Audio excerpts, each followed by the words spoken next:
तो आपने तमाम किसान नेताओं को सुना, तमाम पक्ष जाने कि सरकार के प्रतिनिधि क्या कह रहे हैं और दूसरी तरफ किसान प्रतिनिधियों का क्या कहना है। इस बीच एक बड़ी और अहम जानकारी सामने आ रही है। बड़ी खबर, किसान आंदोलन का 41वां दिन।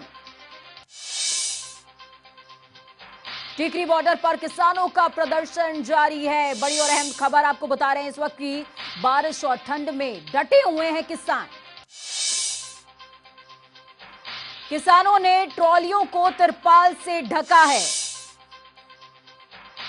युवा बुजुर्ग किसान मिलकर प्रदर्शन कर रहे हैं। तो किसानों का जो आंदोलन है वो 41वें दिन भी लगातार जारी है। इस बीच अहम तस्वीरें आपको दिखा रहे हैं।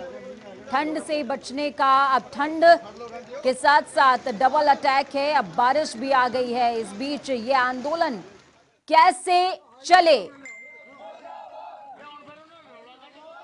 तो संदीप सिंह भारती हमारे साथ किसान नेता जुड़ चुके हैं। संदीप जी, बहुत बहुत स्वागत है जनता टीवी पर आपका। जी नमस्कार। संदीप जी, जो बातचीत रही 8वें दौर की वो बेनतीजा रही है। ऐसे में हम अहम तस्वीरें दिखा रहे हैं। बारिश भी आ गई है, ठंड भी बहुत ज्यादा है, 60 से ज्यादा किसानों ने अपनी जान गंवा दी। क्या आप लोग ये नहीं सोच रहे हैं कि कोई बीच का रास्ता निकाला जाए? देखिए, बीच का रास्ता कोई नहीं होता है। सरकार ने 4 गलत कदम आगे बढ़ाए थे किसान को मारने के लिए, और सरकार को वो चारों गलत कदम वापस लेने होंगे। अब इनको वापस लिए बिना सरकार ये सोचती है कि दो हम पीछे हट जाएं, दो तो आप पीछे हट जाओ। किसान आगे बढ़े कब हैं? हम्म। मुझे बता दीजिए ना। किसान तो घर में बैठे हैं। हम्म। अब किसान को सरकार फांसी चढ़ाने के लिए, खेती का कॉर्पोरेटाइजेशन करने के लिए, निजीकरण करने के लिए सरकार ये अध्यादेश लेके आई। हम्म। उसके बाद ये बिजली बिल की इन्होंने तैयारी करी। तो किसान के पास वापस हटने के लिए स्पेस कहाँ है? किसान तो ऑलरेडी कोने में लगा हुआ है। अब हम्म। तो सरकार को जो ये गलत कदम सरकार ने उठाए थे, हम्म। इनको वापस लेकर जो एमएसपी गारंटी C2 फार्मूले के तहत किसान संगठनों की पिछले 15 साल से मांग है, उसको सरकार लागू करे। अब इसमें बीच का रास्ता कौन सा होता है? या तो इधर होता है या उधर होता है। हम्म। सरकार ने गलती कर रखी है, सरकार उसको सुधारे।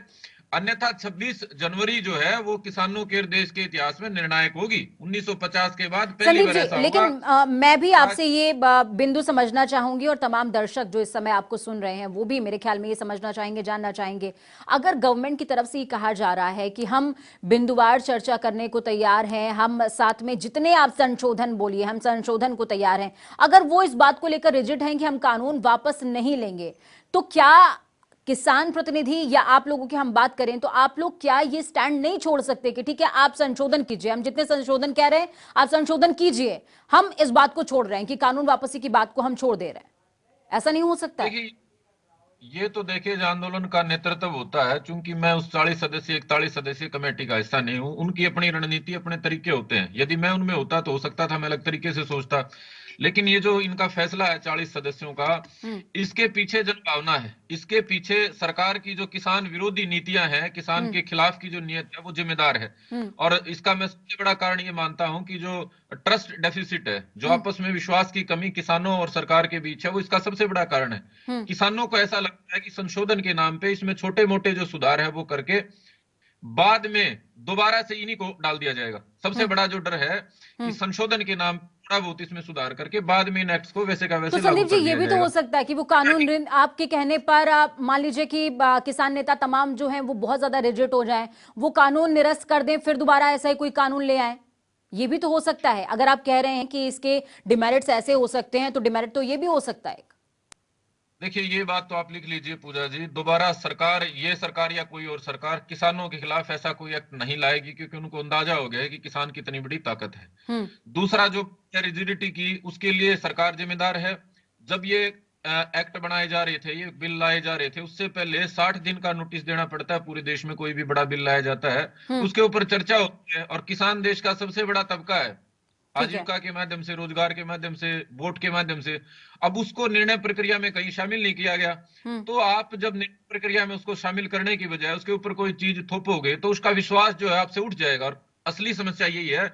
देखिए, मैं समझ सकता हूं कि संशोधन से भी सुधार हो सकते थे, हम्म। लेकिन वो तब सकते थे जब किसानों का सरकार पे भरोसा होता। नरेंद्र मोदी सरकार ने किसानों का भरोसा खो दिया है।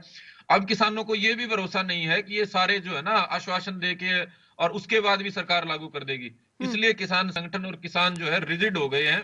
और इस रिजिडिटी को तोड़ने के लिए सरकार को कोई बड़ी पहल करनी चाहिए। और हम्म। मैं आपके चैनल के माध्यम से सरकार से अपील करता हूं कि सरकार के pass out of the box बहुत तरह के सोल्यूशन होते हैं। किसान के विश्वास को जीतने के लिए सरकार के पास बहुत सारी चीजें हैं।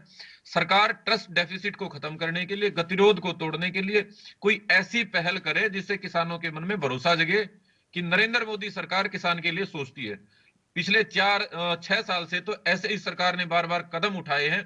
पहले स्वामीनाथन कोर्ट के नाम पे झूठ बोला, उसके बाद सुप्रीम कोर्ट एफिडेविट दिया, उसके बाद इन्होंने बोनस जो था सारी स्टेट गवर्नमेंट्स को मना किया, उसके बाद अपना जो ये था ये कानून ये लेके आए। तो इस सरकार ने तो 6 साल सिर्फ किसानों के भरोसे के तोड़ा है। अब ये कोई ऐसा कदम तो उठाए जिससे किसानों के मन में भरोसा पैदा हो। अगर वो भरोसा सरकार पैदा करने में कामयाब हो जाती है तो मैं ऐसा मानता हूं कि नरेंद्र मोदी सरकार से जो है ना एक सकारात्मक माहौल में इन कानूनों के ऊपर एक नए सिरे से बातचीत हो सकती है। वो रिजिडिटी जिसकी आप बार बार बात कर विरोध की बात कर रहे हैं। ठीक है संदीप जी, मैं आपकी बात को समझ गई। मैं इस बीच आपका एक शब्द बार बार इस्तेमाल हो रहा है, इसमें कहा इस सरकार, तो क्या भाजपा सरकार से ही परेशानी है या फिर किसी और? चलिए संदीप जी, मैं आपके पास वापस आऊंगी, लेकिन इस बीच जेपी दलाल जुड़े हैं हमारे साथ में। हरियाणा के कृषि मंत्री हैं आप जेपी दलाल जी, बहुत बहुत स्वागत है जनता टीवी पर आपका। जी धन्यवाद। जेपी दलाल जी, मैं आपसे ये पूछना चाहूंगी कि जिस तरीके से किसानों का आंदोलन लगातार जारी है और आज 41वां दिन है, 60 से ज्यादा किसानों ने अपनी जान गंवा दी, हरियाणा सरकार इसमें अपनी भूमिका कहां देखती है? हरियाणा सरकार तो किसानों से अपील करती है कि बहुत लंबा आंदोलन हो चुका आपका और आपकी 50% मांगे मान ली गई है और जो अध्यादेश और कानून पास हुए थे, लेकिन जेपी दलाल जी, जो आप चाहते हैं, कहा जा रहा है कि आंदोलन की जो जड़ है, गुरनाम सिंह चढ़ूनी का भी हम बयान सुना रहे थे तमाम दर्शकों को जेपी दलाल जी, वो कह रहे हैं कि आंदोलन की जो जड़ है, शिव कुमार कक्का का बयान हमने सुनाया, राकेश टिकैत का बयान हमने सुनाया, वो सब तमाम किसान नेता जो हैं वो यही कह रहे हैं कि इस आंदोलन की जड़ ही ये तीनों कानून है। जब तक ये रिपील नहीं होते हैं ये आंदोलन खत्म नहीं होगा। तो आप कह रहे हैं कि 50% मांग मान ली गई है। हमारे सारे नेतृत्व ने कह दिया है कि इन कानूनों में जो सुझाव दोगे वही सुधार करने के लिए तैयार हैं। तो मुझे लगता है कि इस चीज को किसानों को मान जाना चाहिए। अपनी मर्जी के कानून में जो लिखवाना है उससे लिखवाएं और जिससे उनकी भ्रांति है वो दूर करना है दूर करें। मुझे पूरी समाज हो जाएगा। जेपी दलाल जी, संदीप जी हमारे साथ जुड़े हुए हैं। संदीप जी का साफ तौर पर कहना है कि सरकार जो है, केंद्र सरकार, वो किसानों का जो है विश्वास खो चुकी है। यही एक बड़ी वजह है कि किसान संशोधन को तैयार नहीं। हो सकता है कि किसान संशोधन के लिए मान जाते, लेकिन सरकार जो है वो विश्वास खो चुकी है। ये बहुत अहम वजह है। नहीं, विश्वास खोने का नहीं है, क्योंकि जो बातचीत होती है विश्वास एक दूसरे के ऊपर है तभी तो बातचीत चलती है। इतने दौर की बातचीत हो चुकी है और बातचीत उठ के भी अगले तारीख डिसाइड करके उठे हैं। एक दूसरे पर पूरा भरोसा है। किसान हमारे अन्नदाता हैं। किसान सरकार से कोई नाराज नहीं होंगे जब उनकी सारी बातें मान ली जाएगी। किसानों की सारी बातें मान ली जाएंगी। 8 दौर की बातचीत जेपी दलाल जी हो चुकी है। बातें अगर मान ली जाती तो ये आंदोलन चल ना रहा होता, 60 किसान अपनी जान ना गंवा देते। और अभी आगे इस बात की गंभीरता को शायद सरकार समझ नहीं पा रही है या समझते हुए नजरअंदाज कर रही है मेरे ख्याल में। देखिए, जब कोई आंदोलन होता है, कोई चर्चा होती है, कोई नेगोशिएशन होता है, तो एक एक कदम दोनों तरफ से बढ़ना होता है। तो मेरी सब किसान भाइयों से प्रार्थना है कि भारत सरकार आपकी हर चीज पे गंभीरतापूर्वक विचार करके समाधान निकालने के लिए कोशिश कर रही है। एक कदम आप चले, भारत सरकार 2 कदम चले। ठीक है, चलिए, बहुत बहुत शुक्रिया जेपी दलाल जी हमारे साथ जुड़ने के लिए और अपनी अहम राय साझा करने के लिए। तो संदीप भारती इस बीच हमारे साथ में जुड़े हुए हैं लगातार, वो सुन भी रहे थे कि जेपी दलाल का बयान क्या है। संदीप जी, आपने जेपी दलाल को सुना, वो साफ तौर पर कहते नजर आ रहे हैं कि सरकार जो है 2 कदम चलने को तैयार है, लेकिन पहले 1 कदम किसानों को आगे बढ़ाना पड़ेगा।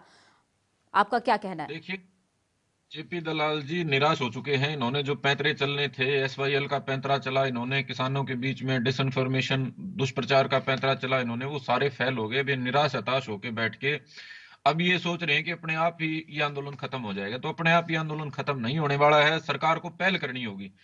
अब जेपी दलाल, केंद्रीय मंत्री सभी ये कह रहे हैं कि जो संशोधन चाहो वो करा सकते हैं। इसका मतलब ये मानते हैं कि इन कानूनों में बहुत सारी गलतियां हैं। जब आप अब इनिशो चाहते हो कि 10 में से 10 को हम चेंज कर लेंगे, इसका मतलब सिर्फ ये है कि आप अपनी जिद पे, अपने इज्जत की बात पे, ईगो की बात पे अड़े हुए हैं, जबकि तथ्यात्मक तौर पे आपने स्वीकार कर लिया है कि 10 जो इस एक्ट के प्रावधान थे, 12 जो प्रावधान थे वो गलत हैं। सरकार तभी तो मान रही है ना संशोधन के लिए, तब इसमें गलती दिखाई दे रही है। जब आपने 12 में से 12 गलतियां कर रखी हैं, तो आप देश के सामने हाथ उठा के स्वीकार क्यों नहीं करते कि आपको किसानों के बारे में कोई जानकारी नहीं है? आपके पास सिर्फ ड्राइंग रूम की राजनीति, आपके पास सिर्फ ड्राइंग रूम के एसी कमरे के यानी सलाहकार कि हैं। संदीप जी, आप इनडायरेक्टली ये कह रहे हैं कि गवर्नमेंट ये चाह रही है कि उसके फैसले को गलत पोर्ट्रे वो ना हो, इसके लिए वो संशोधन को तो तैयार है लेकिन कानून को रिपील नहीं करना चाहती। बिल्कुल, सरकार यही चाह रही है। सरकार नरेंद्र मोदी जी की छवि को बचाने के लिए, क्योंकि नरेंद्र मोदी जी ने इतना प्रचार करा इन कानूनों का बिना पता होते हुए, नरेंद्र मोदी जी को खेती की एक की भी जानकारी नहीं है। लेकिन यहाँ 3 कानूनों के पक्ष में उन्होंने वाराणसी में खड़ा होकर बोला, मन की बात से लेके कोई प्लेटफॉर्म नहीं छोड़ा। जहां पे किसान की बात नहीं होती वहां भी 3 कानूनों के पक्ष में बयानी करी। अंतरराष्ट्रीय स्तर पे नरेंद्र मोदी जी ने 3 कानूनों के पक्ष में एक माहौल खड़ा करने की कोशिश करी। अब वो बैक ट्रैक करते हुए उनको शर्म महसूस हो रही है। उनको ये लग रहा है कि मेरी छवि खत्म हो जाएगी। अगर उनकी छवि खत्म होती है तो उसके जिम्मेदार खुद नरेंद्र मोदी जी, भाजपा के रणनीतिकार और वो ड्राइंग रूम के किसान विशेषज्ञ हैं, एग्रो एक्सपर्ट, जिनको जानकारी ही नहीं 3 कानूनों से किसान क्या सोचता है, क्या नुकसान होने वाला है। तो ये छवि खराब होने का यदि नरेंद्र मोदी जी और ये भाजपा के रणनीतिकार मानते हैं कि छवि खराब हो जाएगी, तो मैं ऐसा समझता हूं कि किसान फिर भी कोई नरमी दिखाने के लिए तैयार है। लेकिन वो स्वीकार तो करें। अब किसानों को खालिस्तानी बताएंगे, किसानों को अलगाववादी बताएंगे, बदले में उनसे नरमी चाहेंगे कि हमारी छवि भी खराब ना हो। छवि तो खराब होगी। भाजपा सेल ने जबरदस्त दुष्प्रचार कराया। हमने अगर खिलाफत की कोशिश करी, मुकाबले की कोशिश करी, मेरे पेज तक को हैक करवा दिया गया हैकर्स से। तो ये इस तरह की रणनीति सोच के भाजपा यदि ये सोचती है कि ऐसे चला लेगी काम, ऐसे काम नहीं चलेगा। छवि बचानी है तो किसान के लिए out of the box solution लेके आइए। ठीक है। यदि आपको ऐसा लगता संदीप जी, एक मेरा आखिरी सवाल है आपसे, बहुत जल्दी इसका जवाब दीजिएगा। क्या गवर्नमेंट की तरफ से ये कहा जा रहा है कि जो विपक्ष है उसका सपोर्ट है इस आंदोलन को? बार बार ये सवाल पूछा जाता है और सवाल पूछना लाजमी भी है। देखिए, पहले तो मैं अपील करूंगा आंदोलन के वर्तमान नेतृत्व से, ये जो चेहरा चमकाने के चक्कर में अलग अलग पार्टियों के नेता आते हैं, चाहे कांग्रेस का हो चाहे किसी और पार्टी का हो, इनको बिल्कुल दरकिनार करा जाए। हमने कांग्रेस का राज भी देखा है 10 साल, उन्होंने भी कोई कूड़ा किसान को नहीं दिया। उनके राज में भी स्वामीनाथन रिपोर्ट, ये C2 फार्मूला वहीं रखा रहा। वो भी ढोंग कर रहे हैं किसानों की हितैषी बनने का। तो मैं तो आंदोलन के नेतृत्व से पहले तो अपील करूंगा, इनको अपने घर बिठाएं। यदि कोई कांग्रेस का नेता या कोई और नेता, विधायक, सांसद, मंत्री आना चाहता है तो पहले उससे कहे रिजाइन करके आए। विधायक है, सांसद है तो इस्तीफा दे के तब आए किसान के पक्ष में। कोई पार्टी में शामिल है तो इस्तीफा दे के आए। चले तो किसान पक्ष में यदि आना है तो इस तरीके से है। दूसरा, मैं आपको आपके माध्यम से बताना चाहूंगा सरकार को भी, तमाम लोगों को, आज के दिन किसी कांग्रेस तो छोड़ो, किसी पार्टी की हिम्मत नहीं है 1 लाख आदमी दिल्ली के बाहर भी खड़ा कर दे, कहीं भी इकट्ठा कर दे। खुद भूपेंद्र सिंह हुड्डा की हिम्मत नहीं है इकट्ठे कर दे इतने आदमी। ये तो किसानों का जनाक्रोश है। और इस जनाक्रोश पे जो रोटियां सेकने, मेरी बात, इस जनाक्रोश पे जो रोटियां सेकने की कोशिश कर रहे हैं, मैं नेताओं से भी आग्रह करूंगा दरकिनार करें, और सरकार से भी आग्रह करूंगा कि उनको रोटियां ना सेकने दें। आप इसका सोल्यूशन कर दीजिए, अपनी रोटियां घर में रह जाएंगी कांग्रेस वालों की सारी। बिल्कुल। चलिए, बहुत बहुत धन्यवाद संदीप जी हमारे साथ जुड़ने के लिए, हम जानकारी साझा करने के लिए। तो संदीप भारती हमारे साथ जुड़े, जिन्होंने साफ तौर पर कहा है कि किसान आंदोलन किसानों का ही खालिस आंदोलन है, इसमें विपक्ष का कोई रोल नहीं, और विपक्ष अगर साथ देना चाहता है तो रिजाइन करके आ जाइए, हम साथ स्वीकार करने को तैयार है। वक्त यहाँ पर छोटे से ब्रेक का, ब्रेक के उस पार भी खबरों का सफर लगातार जारी। बने रहिए जनता टीवी के साथ, क्योंकि हम हैं आपकी ताकत।